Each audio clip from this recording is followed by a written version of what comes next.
How many grams of dextrose are there in 1,000 mils of dextrose 5% solution?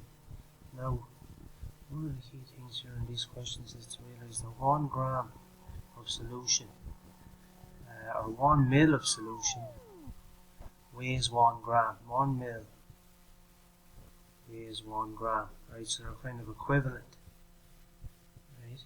So we're going to get 5% of 1,000 mils first. So a handy way is to get 1%. Get 1% of something by dividing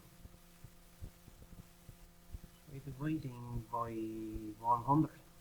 So if we get our 1,000 mils, and we're going to divide that by 100. So we can cancel there, one above, one below, another one there, and we're left with 10 mils. So 1% equals 10 mils. Right?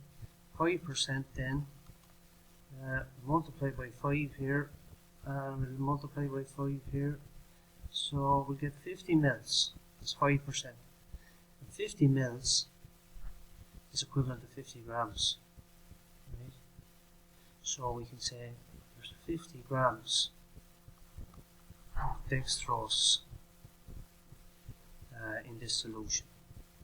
That's your answer.